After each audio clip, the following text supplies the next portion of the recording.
Welcome. So we're steadily working our way through Paris Fashion Week, one show at a time, but it's a beautiful, gorgeous, exciting show today because we're going to be talking about Dior, so we'll be unpicking Raf Simons' collection there. They also have a beautiful, exciting, if slightly hungover panel with me today, not pointing at anyone, Sasha. But I'll let you guys introduce yourselves, starting with you, Paula. Hi, my name is Paula Goldstein and I'm the online director for Purple Fashion magazine. Hi, I'm Sasha Wilkins and I'm an ex-fashion editor and I'm now the founder and editor of libertylondongirl.com. And I'm Chodha, a fashion writer. So what have you guys been enjoying from Paris so far? Because obviously there have been some amazing shows. Have you guys been following what's been going on? Sasha, there have been any highlights? Monique, what was it Alex said? Monique meets Precious, there's more, meets an Emirati air hostess. That was quite an interesting moment at Rick Owens. I thought Rick Owens was pretty special.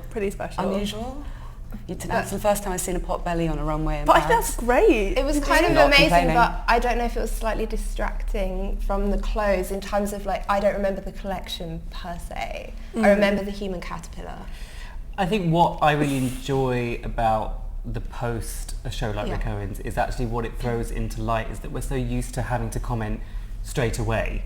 Right away. We all, especially people at the shows, feel like they need to say something straight away. But actually I think for me in particular, looking at Rick Owens' show, I probably need another couple of days to actually think about it and really honestly look at it and kind of work out what it meant and what it is. And I don't think enough people do that anymore, which is one of the things that I really enjoy about fashion. And I think quite quickly lots of people are very throwaway about that show, thinking it's quite gimmicky and there's normal sized people. Do you not think it's gimmicky? There's loads of black people. Given what he did with the sort of metal band before, is this not becoming his thing? I'm going to do some... Yeah. I love it, but Or is it just because a Rick Owens show is never going to have a vastly changing aesthetic?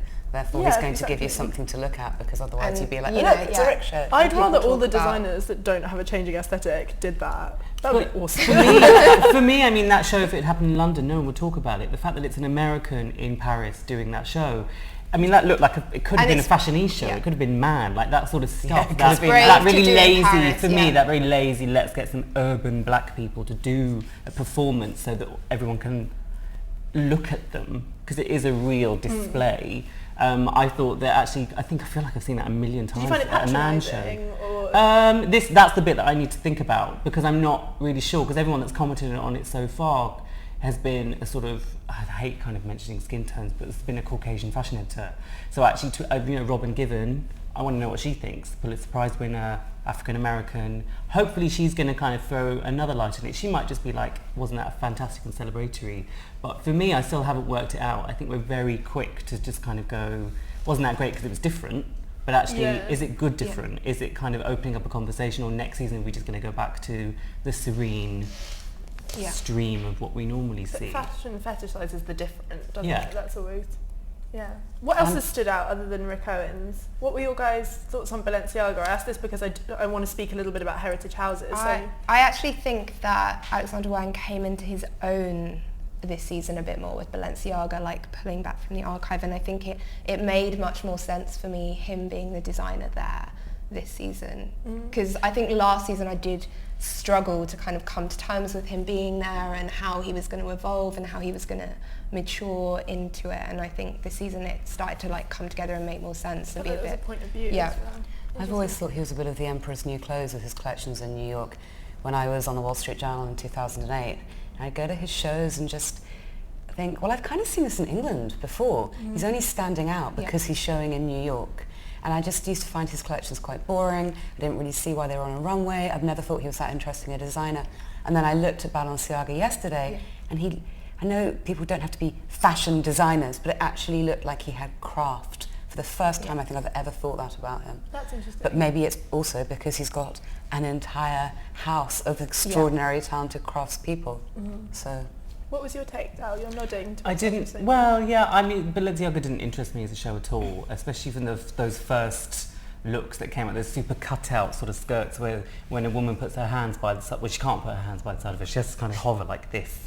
And there's all that sort of stuff that it felt very flat to me and just There was nothing, I don't think there was anything particularly new in design terms, craft-wise, but that sort of stuff you'd expect, wouldn't you? Because he's got the most incredible people with him working and supporting him. But for me, it just I don't feel like it said anything new. I don't think it's contributing anything new to the conversation. What I did like were the mirrors at the show. So it meant that actually, for one of the first times in this kind of digital age, you could see all of the garment. And I thought that was a really subtle thing, but it made it very confusing when you're watching the show as a live stream, but actually when you're looking on whatever website you're looking at for the stills, you could actually see all angles. And I thought that was kind of really simple, but actually quite brilliant. You said it didn't contribute anything new to the conversation, and that's what I found quite interesting, because I actually really liked the collection, but I think it wasn't really adding to fashion's conversation, it was adding to the conversation about Alex Wang at Balenciaga, which is kind of what you said, it felt like he was making a point about his own role there, which I found quite interesting. But I do want to pick up a bit more about these kind of heritage houses, because in our Balenciaga panel discussion yesterday, Hetty Judah made the point that there's become a vogue for revitalising these heritage houses, and that was kind of backed up when we did that student panel that we were discussing alongside the Rick Owens show in the afternoon. So we had these amazing students from LCF and Prada, and not Prada, that would be good, LCF and Central St Martin's, and I asked them about their favourite shows of the season, and none of them said London shows. They said, Prada, Fendi, and it got me thinking about these heritage houses and why that's become such a thing and why people are so excited about that, and if that's a new thing. Did you notice that point, Al, where it became about, everyone's talking about JW Anderson now, why is the heritage house back? Is it back? Is Fendi super back? I don't know. I mean, Fendi's a strange example. It's a fur house. I feel like there was this point where it became a thing, Well, I think there was a big change, 2 or 3 seasons ago, when a lot of those designers who were seen as the avant-garde or, the independents kind of moved into taking over positions at these houses. And I think people expected kind of, a renaissance and everything to change and everything to be new and fresh and exciting as they took up roles in the houses that we see to have like the money and the infrastructure to make something really incredible, which is, exactly why JW Anderson is so interesting, because it's like, how is he going to format something like that into such a traditional brand? So I think maybe it's more about us wanting a renaissance in the fashion industry and understanding that the fashion industry is very commercial and there's only so big a mark you can make as a small designer in London with, not much clout, no advertising budget.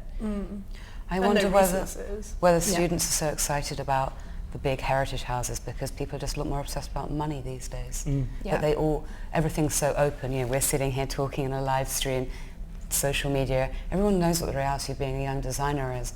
I just sometimes think that those students, and this isn't meant as a blanket judgment against students who are obviously amazing people, I was one once, but I just feel that people have aspirations towards money and success in a different way these days, and that the slog of being a London designer maybe isn't quite so appealing. Well, yeah, the slog, I think people just generally don't want to slog anymore. You get people come in as an intern and they expect to be front row at a show in the next 2 weeks, and I think that is social media and that instant gratification and creating a surreal world, and maybe that is why people are now aiming directly for the top, directly for the big 10 houses rather than... Also, I feel that, sorry to interrupt you, I feel like all of these designers going into new houses while still doing their own labels makes fashion seem really easy, actually, and really like, oh my god, someone like Alex Wang can do like his own collection and he can do this and then he can do this. But it has been the case for a while.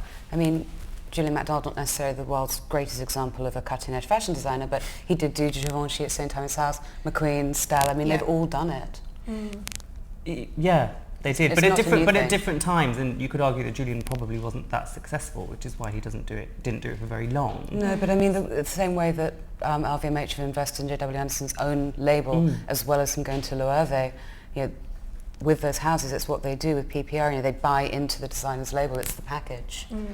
But I would argue that a young designer so readily wanting to sell part of their own business says a lot as well. It's kind of what you're picking up before, Sasha. That they just want to kind of get that 40% injection rather than do the toil and work really hard and kind of make it into something. I don't know. I mean, Nick Kirkwood's obviously just sold a majority stake, but I mean, I remember when he was in some revolting studio on the Whitechapel High Street. I mean, I think you can argue he's paid his dues. He's been doing that for a long time. I think it's about expectation as well, which everyone's kind of hinted at, you especially, Paula.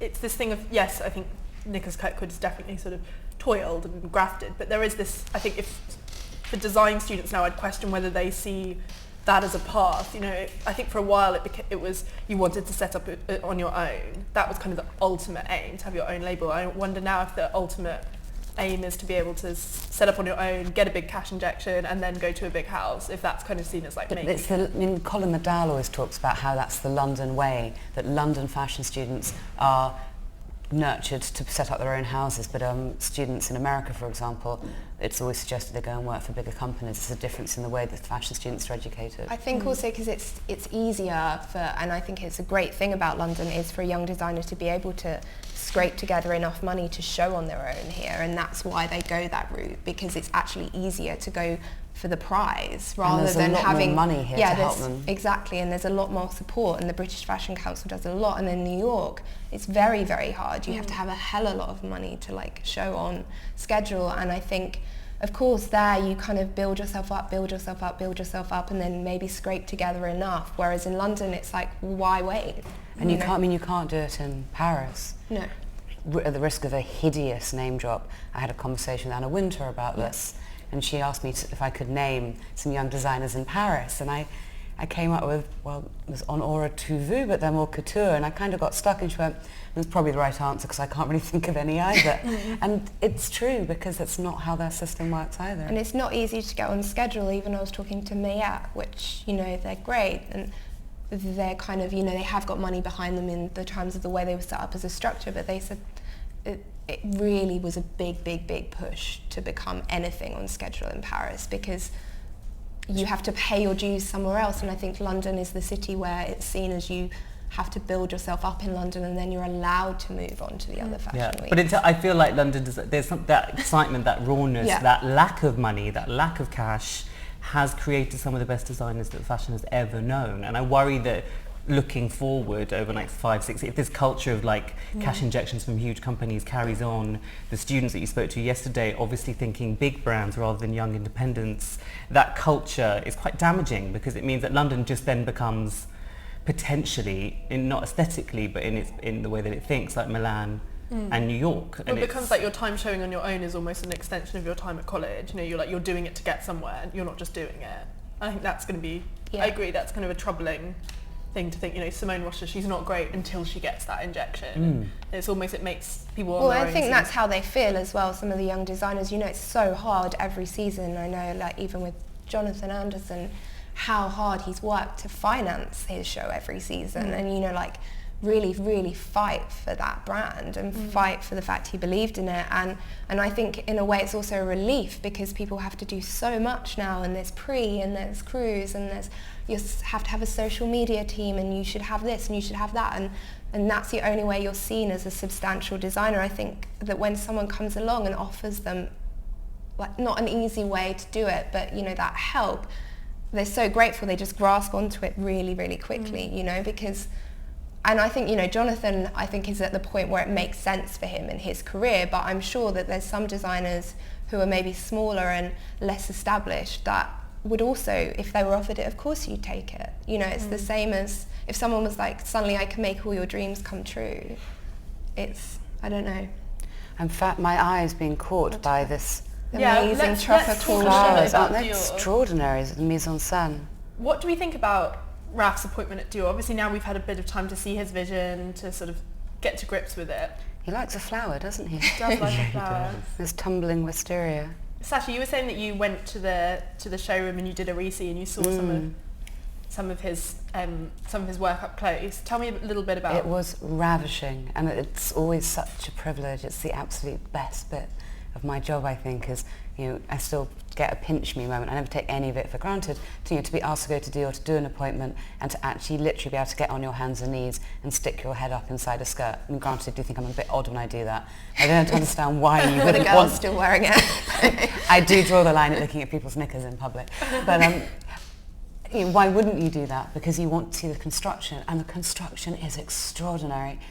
You may remember a dress that did get a bit of runway coverage, red carpet stuff. It was black, laser-cut leather, strapless, and underneath it was this incredible mesh underskirt which you couldn't see when it was being worn. It was so complex and so beautiful. And then there was a leather, again, strapless dress with a bustle made from the most incredibly soft leather. And it sort of felt like, again, like it what was really talking to the codes of the house, but had been completely remade from the 21st century with such a level of care. And an intrinsically beautiful piece. One of those rare bits of fashion where you absolutely love it and you think it's critically good, because those two things don't intersect that often, I find. That's a really interesting point, I think. You mentioned this idea of like something relevant for the 21st century, and I really want to talk about that because I'm interested in these words that we use a lot, and I think modernity is one of them that gets put in so many show reviews, so many fashion articles, and a lot of, if you read about Raf, a lot of what people say is he's brought a more modern sensibility to the house. What do we mean by that? I think it's a lack of embellishment, I think, when people talk about modern, don't they? It's all about a silhouette or a lack of bling. Well, I think there's an accessibility as well. People can see themselves in the clothes. And although Raf's clothes are beautiful, and for Dior, you can kind of see yourself in them quite easily. I think there's a sense of you can understand them. Whereas with Galliano and his characters and that fantasy, that kind of goes over the heads of lots of people that now have access to fashion. So I think Raf's very now in that sense, because he's still kind of ticking boxes for people like us that are looking at construction, that are looking at fabric, that are looking at references, but actually, you know, someone just watching it as a hobby also gets something out of it as well. I think Galliano's collections are a bit scary for lots of people still, because they just don't have the emotional capacity to kind of deal with that sort of stuff and that character-driven fashion, and it's a different age now.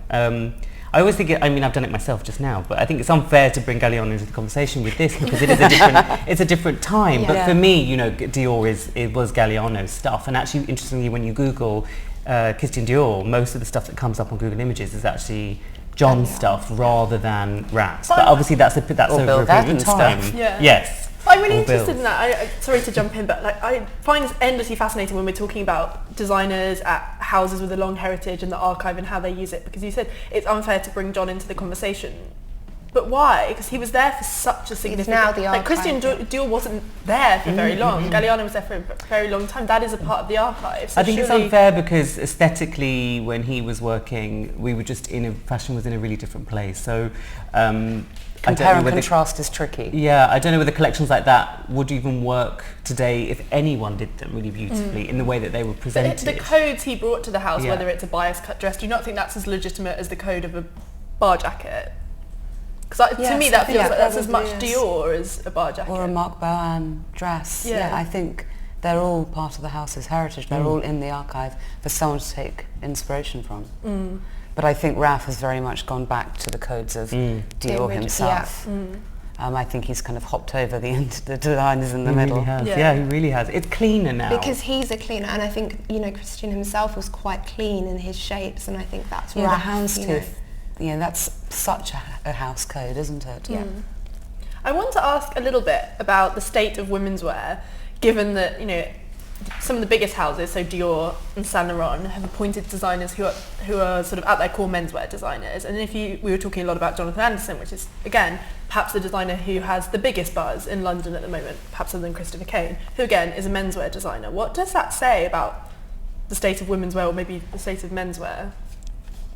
I don't think the lines have to be as blurred. You know, the lines are starting to blur more and more and more, and I think it's in the fact that now people don't feel strange to experiment with different styles. In terms of the high street girls will wear like on the very bare level boyfriend's jeans, and I think with the rise of social media, girls have seen they don't have to be so pretty conformist all the time, and I think in terms of that becoming more commercial, everything doesn't have to be so obviously feminine or so obviously masculine, and I think nowadays a designer can just be a designer.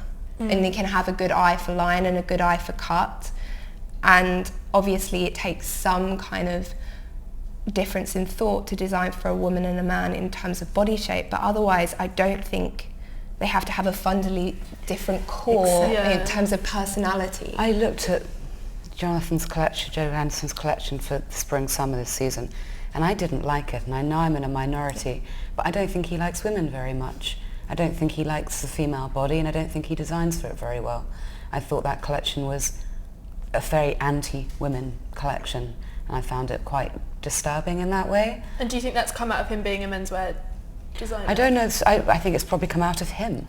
I just don't think he likes women very much. I think it's very difficult when you talk about the men's and women's, because normally when we say a man designing for women or a woman designing for a man, we're actually in our heads using very archaic kind of models for that. So when we think masculine and feminine, but actually from all of us and being in the industry for this long, there are no. I mean, we're just people. And I remember at college, for example, now talking about the rebrand of Central St Martin's, for example, now having very defined men's and women's loos. Whereas when I was at college in the old building, they were just toilets. They were just toilets. Yeah. Okay, so anyone could go. There was a sense of freedom, and there was a real sense of like, well, actually, I don't care whether you're a man or a woman. So these men that we always talk about designing women's wear aren't actually the most masculine men you can talk about, just as the women may not be all girly and pink and feminine. So I think actually conversation about men designing for women and women designing for men is a little bit... It's less about the gender of the designer, it's more about the fact that they come from a menswear background. I think it's about their aesthetic, but I do think it's to do with their mentality as well and how they view women, because you can see that in some clothes. But I feel like for Raf, I think Raf is obviously an incredible technical designer, but I feel like what everyone would think about with Raf Simons is the way he revolutionised menswear. And his background is as a menswear person rather than as a designer, perhaps. You wouldn't say, if you said Raf Simons, you wouldn't immediately go, no, fabulous cutting skill, amazing way with this. And while he may have all of those things, you would go, he changed the landscape of menswear. Just to see him. But you can't do menswear without being able to cut beautifully, can you? No. And I don't think the fact that you have those skills mean just because your skills were honed in one place mean they have to stay there for all eternity, I think he's interesting. Is just better. Well, I think he's interesting in the same way that Roland's interesting. Roland really loves the female form in all its forms and curves. He puts me in a dress and I look fairly indecent in it, but the dress is designed to be that way. It's gorgeous. It doesn't squash you or constrain you in any way. And when you look at Raf's women's clothes for Dior, same thing. You can imagine lots of different types of women wearing them, and I really like that inclusive way to the way he designs. I actually found that really interesting when I saw that collection, and I saw it on people at Fashion Week outside the shows, and actually it looked better on a real body than it did on the runway. Sexy. A lot of people he really gets it. Yeah. And I love that. So what would we do? Because I've thrown out some of my ideas of how I define Raf, but what are our thoughts on Raf Simons? What his influence has been on fashion? Because obviously it's huge. I love that he does backpacks for 150 quid with Eastpak. I think that's fantastic. And they're so nice. Have you seen them? And they're great. I'm a big fan because I think he is inclusive, but not in a kind of let's all be friends and hug way, just in a that fashion can be for more people than just us people sitting in this rarefied environment now. Do you think that comes because he's always been so interested in kind of street culture and youth? Do you think that comes from that, or is that just his approach to commerce? I think it makes sense for him to design backpacks. If, as we were saying, like John Galliano designed a bit backpack, it would be a little bit left field. Whereas, Raf, that's his core aesthetic. That's where he comes from, so of course it makes sense. But it's great that he hasn't just made them completely inaccessible price points that no one could ever have. I think it's important that he caters for a different type of audience as well. And I actually think Raf now has come to a place where he's matured himself enough to be confident as a designer and not have to be so pigeonholed in the way he was the man who saved menswear, or he was this minimalist, or he's this da-da-da-da-da. I think now he's just, he's finally at a place where everyone can look and say he's an amazing designer. Like full stop, and that's actually allowed him a bit more creative freedom because he's not quite so tied by, I think his work used to be much more regimented in his aesthetic. Do you think it was Jill Sander that kind of...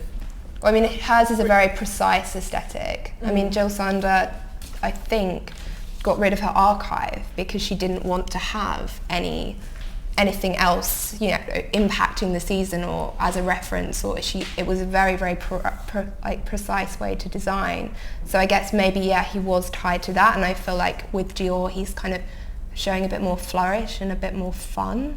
I'm just looking at the budget for this mise en scène, and you're talking about the Galliano shows and the millions he spent, and this is not cheap. This is hundreds of thousands of pounds worth to make this happen. I think that's a really interesting statement about the power behind the brand and how the people with the budgets are perceiving his brand. I mean, I know he loves to use flowers, that wonderful wall of flowers he did last time, but I mean, this is how to spend the money. This is Well, some I love serious this. You remember cash. this last collection at Jill Sander, and it had the little flowers in the vases, and to see that graduate Yeah, into that's that this. whole jungle. it's kind of you a know? message on look at me now. Well, that's what I was thinking, that I don't know whether Raf Simons women's wear would just look the same. I don't know how much of Dior is in his collections. I feel like, because there's a lot that the colorways that he uses and a lot of the fabrics look very similar to what he was doing when he was at Jill Sander. Yeah, so the there's been a colourways bit of kind of deja vu in some of the things He's that he's brought prettier. over. He's definitely prettier. Yeah. That's what, it's more feminine in a way. That's what I mean. He's got a bit more. There's something else that he's let go in his designs. Do you think that's having an archive, because it's almost like having a framework to work within? Do you think is it sometimes more exciting to see a brilliant designer work within a house because there's a framework? It's probably Paris. I mean, it's probably the magic of Dior and the Atelier. We've all seen Mrs. Harris Goes to Paris. Maybe it's a bit of Angela Lansbury coming through. But I think it's that romanticism that really kind of That's just the wedding cake of the Dior building on Avenue Marceau. I mean, Lou would love it. Oh dear, how embarrassing. And they give you cake. Oh God, this is like my dream cake. I have any cakes, which I'm slowly munching through. I want to talk a little bit about bringing in a new audience, because again, this is something that came out of our Balenciaga discussion, but I remember when we did our first panel when Raf started at Dior, we talked a lot about how he would modernise the house and whether it would bring in a new audience. And I want to talk about the ways in which designers do that, because that's one thing that came off the Balenciaga collection, the Balenciaga panel. We all said, oh, it's a lot younger, so it will bring in a new audience. Is that the only way to bring new people in? Is it just about making fashion younger? I don't know, that's a really big question. That's a good Very big question. Yeah. Huge. Thanks guys, good question. No. I think, fashion does, and always, and maybe most things, fetishize youth, and I think probably people think that a new customer should be just the young ones, but whereas I would argue it's probably the older ones that are a bit more jaded and have kind of seen a bit more happening, because those younger ones have so many more options open. I joked about looking in Zara for a bar jacket this morning, but actually that wasn't funny. It's kind of serious, because that's what they're doing. That panel that you had last night talking with Owens, that's kind of how they're thinking about they all things. said they don't spend more than like £1 on their clothes. With Prada sunglasses on their head. Yeah, yes. no, exactly. But I mean, there's that kind of option. There's so many options available to them. Actually, there is that whole, and also that fetishizing, I think, of those older women, advanced style, those sorts of campaigns with photographing real people. There's something to be said in that us, we're kind of focusing on. There is an area there that, so as a new customer, but I don't know whether the internet is probably the right way of. But I'd also say different markets, there's emerging markets in different countries or something that, is another way to connect to people. And, there's these places like India and Brazil and obviously China. And I think that those are also important people to think about. And they're coming into fashion almost for some of them for the first time. There's these middle classes who have no past reference points. So when they're accessing Dior, in a way, they're accessing Dior as Raf Simons. For the first time. For the first time, and I think that's an interesting way of looking at it. It's also about what you're seeing in the boutiques and not just on the runway. I mean, I know I'm obsessed with selling collections. I talk about them all the time. That, because it's one thing that gets me crazy about people who review shows and say, oh no, I'll wear it. It's like they're not supposed to, because there's 500 pieces in the selling collection. That's what they're going to be wearing. But I think it's interesting when you see a collection as beautiful as Raf's, because you can then imagine what the selling collection is going to look like. There isn't going to be that disparity like there isn't with the McQueen, where it's extraordinary ball gowns and then little black dresses in the showroom. And so I think that's really helpful. But there's they've just done up the Dior boutique on Sloane Street, and it's like a jewel box. It's beautiful, and it's full of really lovely things that you want to wear if you are an oligarch's wife. I'm interested because maybe it's not the designers, maybe it's the fashion press who are being a bit lazy then, because it seems to me like every time there's a collection that looks in any way youthful from a designer at a big house, they say, oh, it's about bringing in a new market. And I think the point you made about new territories as being new markets seems very interesting, because that's what Raf did at his couture collection. He really celebrated, it was all about different territories in a way that was almost a bit simplistic. But he seems to be celebrating that, but maybe we're not, is there enough reportage of that? It seems to be all about I don't even feel those are new territories anymore, to be honest. I mean, the BRIC countries has been a story for such a long time. And the buying power of women in Sao Paulo or in Mumbai, Shanghai, it's absolutely enormous. When I went to Asia Fashion Summit 18 months ago in Singapore, one of the guys from LVMH, we weren't allowed to report on it. It was a closed session, so I'm clearly going to now talk about it. But they were saying there's not just Beijing, there are 20 top-tier cities in China, the equivalent of 20 Londons. It's difficult for us to even get our head around that, I think. So why is fashion, maybe the fashion press, or maybe we're really guilty of it here at JST, why are we so obsessed with these 4 cities and going, what does this say about Paris? What does this say about London? I ask that all the time on the London panels. Like, why do we still think of fashion in that way? The stranglehold that they have. Yeah. I think number one is time. Like, I have tried to go to occasional other fashion weeks. I've been to Istanbul, I've been to St. Petersburg, I've been to Moscow. Like, and it's really interesting, and it is interesting to see, but there's only so much time in the year, and now we've got, our 2 lots of 4, and then our men's, and then our pre's. There's just not enough time to physically visit every fashion capital. And so I think what these... first look is up. Oh, sorry. We're distracted. Yeah, not enough time, basically. Not enough time. That really illustrates your point the best way possible. Oh, I love the music. Their streams are so good as well. This is really well put together, isn't it? Are those shorts or something? Yeah. Or knickers over... It's a I like these powerful women. I want to see if that's shorts or if that's a dress. Or is it those... a bodice cut below? And they're flowers, because that's a surprise. The footwear is actually really beautiful as well. Yeah, I was never an enormous fan of the Galliano footwear at Dior. Are they shorts? No. I think it's shorts. And this goes back to the conversation we've just been having about... That look at the back reminds me of a Michael van der Ham outfit.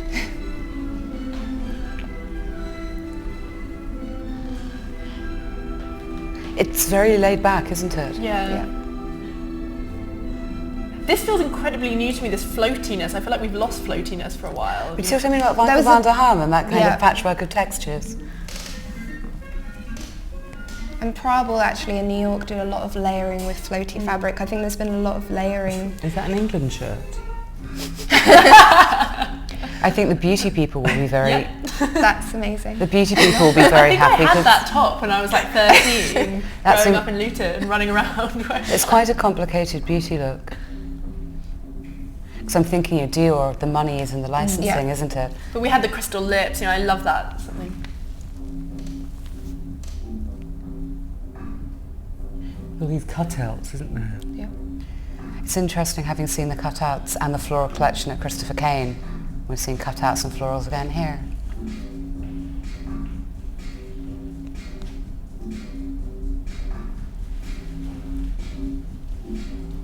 Good talking laid back. It's very, very... Wow, that's beautiful with the back. It's really, really well done. It's the kind of simplicity that just says money, isn't it? And talking about what you were saying in terms of what will sell as well, that any woman could walk into Dior and... I like the kind of uniformy aspect, that pinstripe on that shirt with also the crest that we're seeing in the England shirts. There's something quite... I like the very subtle androgyny of that. I think that's quite exciting. And it's almost a nod to, I guess, his streetwear background, but in the chicest possible way. Yeah. It's very relaxed for a Dior show. You can't help but compare it to Galliano, can you? But I think a lot of that has to do with the styling, I would say. I think this has been styled to look incredibly... But there's more kind of sportier shapes. It's much more like American sportswear. Like the racer back on that shirt dress, and the sequin. It has quite an American feel, actually, as a show. If Claire McCardle was designing now, then this is kind of how you imagine a Claire McCardle show might have evolved. Oh no. I think also, what strikes me is I feel like the Primrose Path. Oh, that's lovely. The accessories have been used in a very clever way this season. It feels like they're adding something rather than just being put with each look. Yeah. Which they are. Is there a collaboration this season? Do we know? I do not know. Can we find out? I did not like that Warhol one. I do have some notes on the show. That's with some. This is all with someone. Because this all looks, the way it's an artist or someone. The show notes say that there's collections. It's against nature. So the idea of looking at the Dior fashion through a celebration of artificial and real. Against nature. Because that's something Dior actually said, he wanted his collections to protect women from nature. From nature, exactly. Yeah. And Raf said, I wanted a sense of a particular group of women, a distinct new tribe who are sophisticated and savage at the same time. So this idea you wouldn't quite know where they'd come from or where they're going. It's a place of change and possibility, which I guess ties to that couture thing of being, there's not one type of woman. It's not for a Parisian shopper, it's not for a London shopper, it's for any type of women. And he's defined the groups as 3 categories, which are the traveller, the transformer, and the transporter. Okay. Sounds very science fiction. Do you remember that piece somebody wrote? I can't remember who it was. It was a British journalist about Dior a couple of years ago, and it was basically, who on earth is buying Dior because the clothes are so ugly in the shops and they're just incredibly vulgar and wrong and no one's buying them. Did anyone else read this piece? It was and it was so true. Yeah. Because the Lady Dior bag is horrible. Yeah. And it seems like the house has really changed. Well, it's got a new energy, I think, and maybe it is like this collection is finding a woman of the future. It feels like it has for a the fashion brand. relevance now, doesn't it? Which I know isn't what makes a house sell well or what makes the clothes in the shops any more beautiful. But look at this beautiful colour palette. Yeah. That apple green and pink together is beautiful. And I think, who was this about the older customer? This is a fairly, I think collection. it feels young, but I don't think it's not going to alienate anybody, I is love it? the way that jewellery references those hanging flowers. I think that's so incredibly beautiful. I love these. He likes a stripe. Him and Sir Paul. Paul Smith at Dior. That's the collaboration. I love that. But it's a very, very 50s silhouette. Yeah. Yeah. But I love those sportswear But bits. then when he the takes But the the fact back it's got away, the racer back, Yeah, or it's you know. beautiful, isn't it?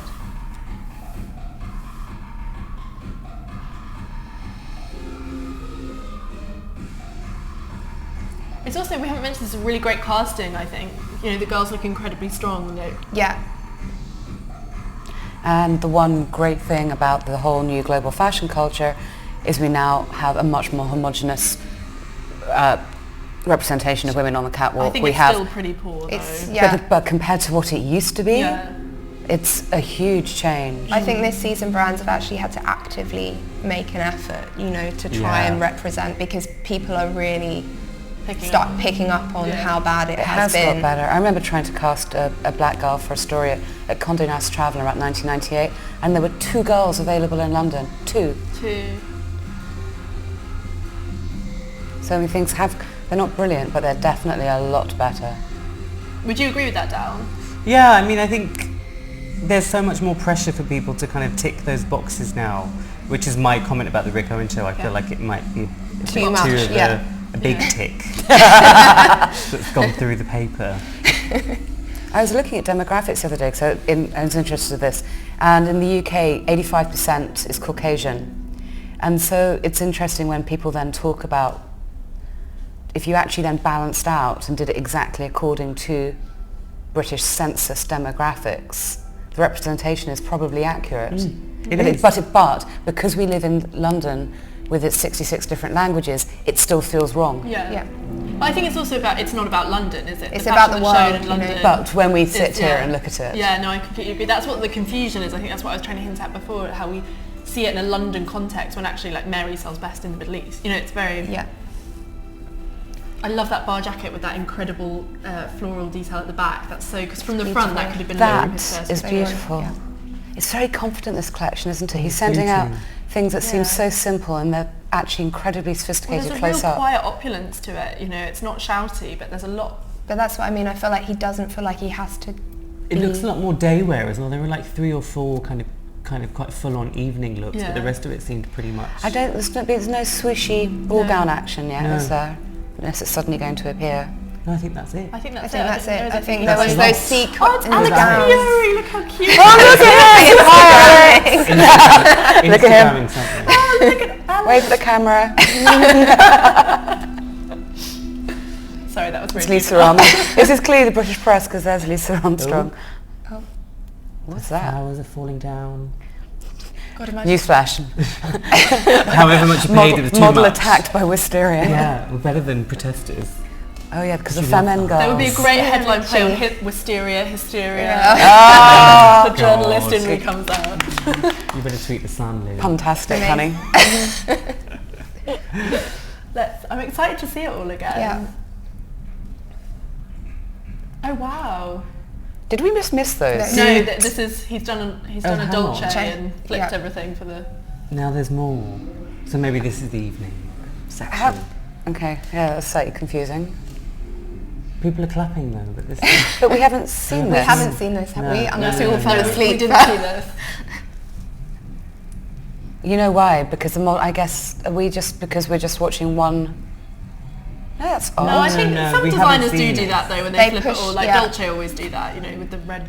But that's because there's like 200 exits, that's why. What's, Yeah. I love this. how do you feel about pockets Look in at that dresses? Watto I love back. pockets. I Do you love love Pocket on it? a Are we not dress. over it? I love Oh, pocket on no. a dress. As a girl in a practice Yeah, dress. what? Pockets! We're not Pockets! pockets for women. It just looks so... Are we over women being able to carry their No, but things? that's fine, but when you're Pockets. like on the red carpet... Like not oh, having I've a got shirt my hands over we my love head it. holding their Look phone. at these dresses, they're beautiful. And those Watto backs, that's such a Dior thing to Yeah. have a Yeah. Watto back. I love this. I'm really confused though. I know, I don't really understand where they I'm a came little from. bit. Dad's like, where am I? It's like we've we- suddenly gone back to the 50s as well. We haven't seen this though. That No, was No, just- no, this is new. But why was it presented like that? Like as It was a a one break. stream of... It was almost like a break of. I think so. It's got a bit more punch, you know. I think. Well, they're the swooshy ball gowns. Yeah. I do feel that I associate Raf with a swooshy ball gown now, which I never, if you'd asked me Wouldn't 5 years ago, imagine, I think Raf in a it's that swoosh. last Jill Sander collection. It's that tucked in waist with that big. He loves a little strapless Yeah. top. I mean, Bustle's last season, Watto backs this one. He's definitely rummaging in the archives. But it's interesting what Dal said about Daywear. I think maybe that's why this came out separately, because you know this isn't actually particularly. It's not proposing a wardrobe. It's not particularly age sensitive. And a lot of that we've seen before. He's Yeah. done it Yeah, before. that's Yeah. really like pulling from the archive evening gown. Really is. I like how he mixed the androgyny with those very long black coats there and the cigarette pants with a girl in a ball gown next to it. I'm back to that male-female thing again. So yeah, I think basically a he's whole done. extra set of girls to do the finale. Yeah. But again, it's about the might of Dior, isn't it? That's the And the whole- fact he can. Yeah. I love him. I think he's awesome. I think that what I'm interested by is this Daywear thing, because we mentioned this, we've talked about it, we said the word Daywear in a few panels, but we haven't actually discussed this. Do we want that from a collection? Because it's a very kind of antiquated thing to say that a collection should propose something for all moments of a woman's day. Where is the wedding dress? This is true. Maybe That's it's from true. metallic I wedding mean, it's dress. Paris. Shouldn't there be a wedding dress? You're just trying to get me to talk yeah. about weddings. I'm not baiting going you. to do it. No, but do we like to see that? Do we like to see a collection be about? I think as a woman, I like to see how it will translate into daywear and how it will translate into something that you can actually wear and how it's actually relevant for being a normal person, because I think the problem is, and maybe that is to do with social media and people being able to access things more, is they want to see collections that they can understand, even if they don't buy it directly, that they could understand how it could be worn. But I would agree with that, but I'd also say with social media it's made people more gravitate towards these kind of wow showpieces rather than gravitate towards the, oh actually this is a proposed look that I could actually wear. And I feel like we've suffered from that in London. A lot of what we see is, it's not But I think offering. it's almost, I think maybe we're coming a bit to the end of that there's been so much like flair and fuss and like strange gimmicks that people actually just now are kind of bored and want to see proper clothes, you know, just really well made, well cut clothes. What's your take on that, Dal? I think again what Sasha was saying about, you know, people forget the rail that's going to go into the store. I think it's quite good for designers to be able to present, because I would argue that you're a better designer if you can present me something that I'm meant to wear during the day that's going to be beautiful and confuse people and engage people, than just bashing out, you know, 25 incredibly embellished, beautiful dresses or pieces, and then I go to your showroom and then I'm like, oh, okay, here's a great skirt. And there are some designers that we've mentioned before that are really kind of quite bad at that, Yeah. at giving us a great show, but actually when you go into Harvey Nicks and you look at a J.W. Anderson rail, it's the jumpers with the teddy bear on, and it's kind of these kind of weird skirts that no one can sit down in, and it's that I struggle with. So I think something like this that says, look, wear this all the time. I think you do really have to hit those notes, and I think people are quite anti saying stuff like that because it makes them think, oh, you know, it's a really commercial way to think. But no, I mean, you're a designer making clothes for people to wear. Do you remember when and Christopher Kane did the lava lamp collection, which I couldn't stand. I don't think anyone who really liked it. When they went into stores, all the lava lamp bits were on Velcro. And most of them didn't have half of it on anyway, and I just felt like it was a bit of a cop-out. And I think maybe that shows confidence in Raf, actually, the fact that he did put just a beautiful, strong, you know, yes, commercial in a way collection out on the runway, and he's like, it's good enough, I don't need a gimmick, I don't need to make like a strange fuss, I can just let the clothes talk for themselves. They were complicated and sophisticated they were beautifully and well done. I think if you went and got a chance to look at them, they would be really quite extraordinary. Does this tie back into kind of luxury, because you mentioned, you know, the woman that would wear that shirt dress would just be incredibly well off. Does this tie into what Dior stands for as a luxury brand? It's not actually... It is the place where you go because you can afford to buy a beautiful shirt dress and there are a beautiful black trouser. Is that something about it being a very luxury house more than a fashion house? I feel like it's going back to that idea of, you know, Nancy Mitford wrote about women in the 50s living in Paris, and they'd go and buy their tailleur and their ball gowns and their pieces from the houses. And you could tell a woman from 50 paces when she was wearing a Paris piece. And you look at a collection like this and, you know, a woman wearing a shirt dress from Dior, you would know it was from a French house. Even if you didn't know fashion or know Dior, you would just know that that was something really beautiful because the way it fell on the body. And it's the same as wearing it as a woman, you know when you put something on, you know, it's just, you get It's Mrs. Harris Goes to that. Paris again, isn't it? The transformative. Sorry, yeah. Paul Gallagher's a god, so... Do we get too caught up in the fashion of it? Sometimes I think about that with these houses like Dior. You know, you mentioned this a little bit before, Sasha, with the accessories and the beauty.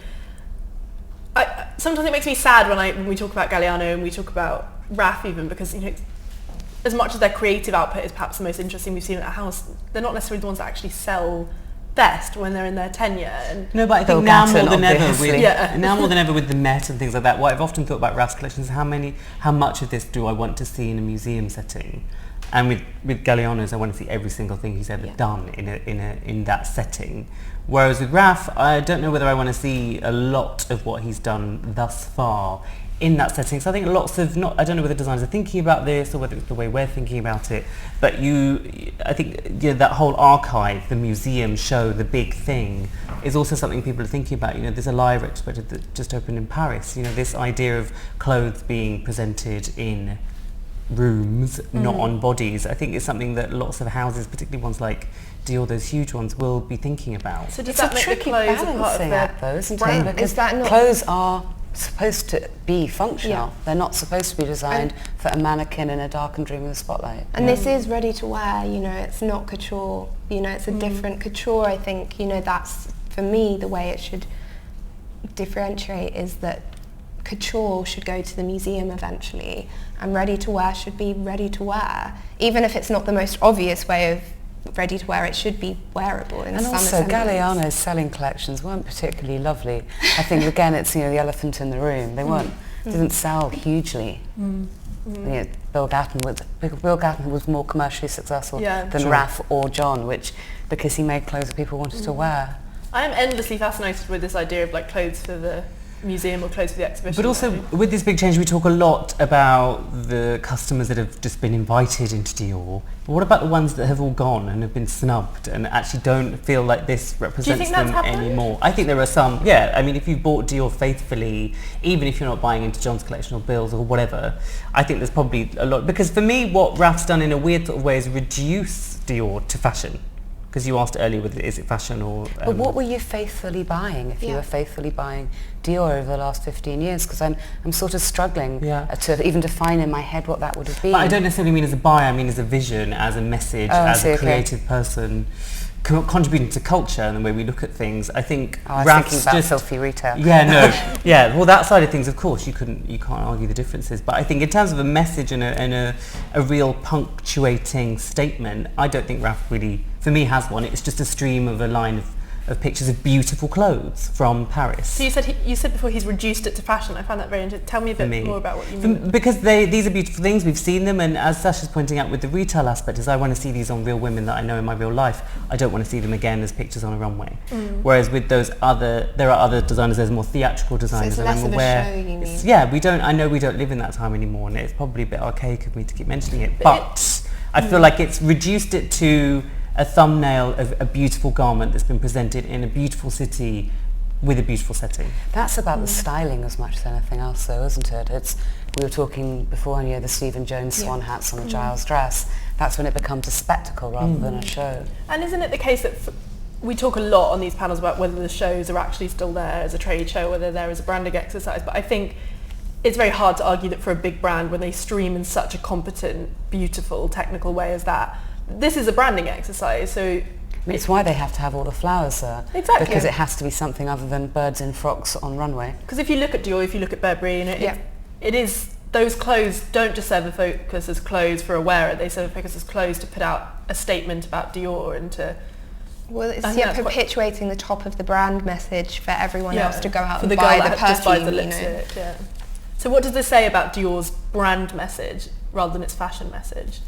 I think you're right that it's commercial, certainly commercial. We're here to sell.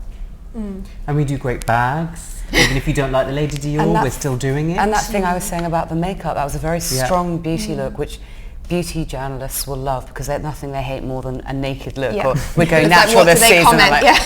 Great, a nude lip, great. So it's going to be a big beauty story, all the glitter. So we're going to be seeing a lot of glitter trend stories for spring, summer, clearly. I really hope that doesn't mean everyone's going to look like they're just being attacked by Claire's accessories and it gets down to the high street.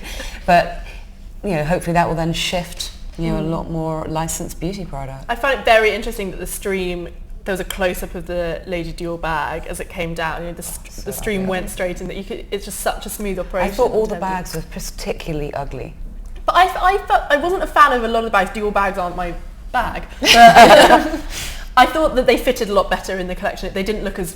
Some of them did, but they didn't look as plonked as... I thought they were all school of plonk. None of them felt organic. I don't know. I think with the strength of the woman and her looking like she was quite a tough businesswoman, she looked like she had a Margaret Thatcher handbag that she could take you out with, and they kind of worked in that way, in like an aggressive item, not necessarily one I need, but... I went to a press conference in Kiev in the Ukraine a couple of weeks ago, and the bodyguards were all holding all the Birkins to the side while the oligarchs' wives were talking in the press conferences. So I'm not sure those women are going to even be buying the bags to hold themselves. They'll be sitting there with their chauffeur or their bodyguard. So exactly, they have to have a strength to them so he can look carry good. the bags, exactly. But there is that great modern anti-matching thing going on, and I always think it's kind of thanks to Patricia Field and the work of Carrie Bradshaw, really, that since that people are so confident in just putting blue shoes with a completely different outfit. I call it the monification of fashion as well. Here, wear some stripes and some brocade and some polka dots and some neon. And here's a green bag. And it's very much that sort of thing, which I think is it feels very modern, which I think is something that Raf is a name that Raf is always kind of bashed with. This has provided us with a lot of food for thought about fashion, but are we impressed by this as a collection? No. I just found the presentation a bit confusing when we suddenly were like, oh look, lame ball gowns, where do they come from? So in terms of a whole mise-en-scène, it didn't work for me because I didn't feel I was able to see the clothes properly. It was really frustrating. In terms of actual clothes, I thought there were some stunning things there. Yeah, I thought like the first kind of looks that came out, they were beautiful, they were stunning clothes, they were put together really well and they were clever, but I don't really understand the disjuncture at the end. It was a bit like, here I've got a bit of old Dior, like nod to the heritage, quick, run it out at the end. It was a bit, strange. You said no very confidently, Dal. Yeah, I mean, a designer at a house like Christian Dior makes beautiful clothes and presents them. Great, job done. I don't think it deserves any more sort of intellectual debate because he's doing a job. He's been paid millions of dollars, euros, whatever. The interesting thing in a way, it's almost like Galliano never existed, and the House of Dior has just continued through Dior, through Byrne, and up to present day. I find it an and it's interesting like maybe people will look in 20 years' time, and Galliano will be the crazy anomaly who did bare-breasted African ladies as the heels on his shoes. That everyone will be like, taste will change so much. We'll have such reduced, refined, minimalist taste. Because Dior was... It's like so many people thinking that Givenchy is like ridiculous dog-printed sweatshirts and kind of satin pencil skirts. And because that's where they've kind of come in contact with Riccardo Tisci's vision at Givenchy. So it's what we were saying before about when someone, Paula mentioned about when someone actually comes into contact with a label. But for me, when I'm looking at a show, I'm looking for surprise. And yeah, you don't look at necessarily for Dior for surprise. And anymore. I didn't get one. Yeah. So this ties right back to the point we started with, which is whether young designers should aspire to go in-house. And I guess what we're saying is you get all the money, you get all the resources, but you do lose that ability to, well, for people to find you interesting, because I'm endlessly fascinated by what Raf does. His menswear collections are the highlight for me. But you're right, actually, there's not that same raw excitement. It's filthy commerce, basically. If you look at the people who spent years and years within companies and then set up on their own, my brain's gone. The guy's just coached, now he's now on his own. Oh. Stuart Vevens. No, before. American designer. No, I know, it's gone. And yeah, he's produced an incredibly luxurious, beautiful line because he spent 20 years learning the business in a house. And I could come up with lots more examples, but I'm a little tired today. But I always think that if you spend 20 years working for other people's labels, when you then come out on your own, you tend to produce very refined, very beautiful collections that sell for a lot of money and do very well. But they aren't fireworks and CSM and all. Because all that. you've learnt to refine yourself and you manage know how it. to run a business, and there's nothing wrong with that. So we'd rather see it that way around than people do something amazing. Because it worries me. Read Krakow, that's who I was thinking. Of course, amazing. And one thing, no, it's amazing. I love Read Krakow. The brain. Hashtag. See what I mean? Amazing. You spend all those years working and learning a business, and then you go and take all that commercial value and apply it to your own label. Because it doesn't worry us that eventually Loewe will just be like, it's Loewe, even though Jonathan Anderson's there.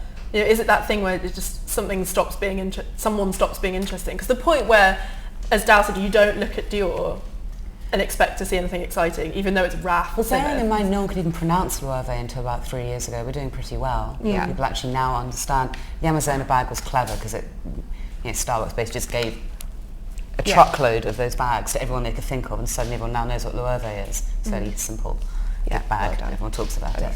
Get shot with bag, that first collection Stuart Vevers did, and I don't know if anyone went, it was in Pigalle in Paris, and he showed it on mannequins, and it was beautiful. It was all leather pieces, and it was incredibly complex and amazing, and it did make people turn around their ideas of what Loewe was like as a house, because it was moribund for years. But I think even the point you were about to make is it sad that there's the commercial side, and we're not being surprised anymore. I think even it's important that even within our own industry, this industry that we're all a part of, that we have those differences, that we're not all agreeing that fashion should be all about commerce or fashion should be all about this. I think it's important that we have those. The issue I have is that those students that you had yesterday and some students that I speak to are probably only looking at the sources that think that the commerce bit is the most important. I think there needs to be a balance, which is why things like this are so great, because it means that people get to hear conflicting views. I don't think there is one right answer for how fashion should move forward. Is it commerce or is it the super creative madness stuff? Because equally for me, I get really frustrated with all of those,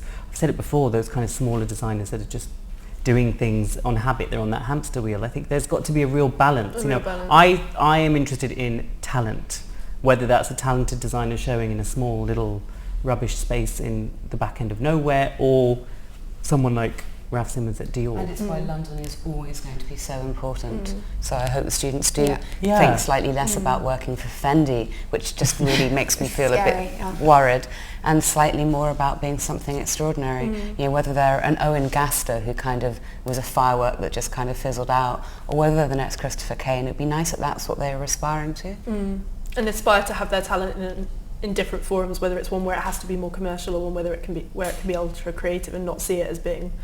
But also, experiment with being ultra creative and have that time to be able to experiment a bit, because I think people need to do that to grow up and form identity and form ideas.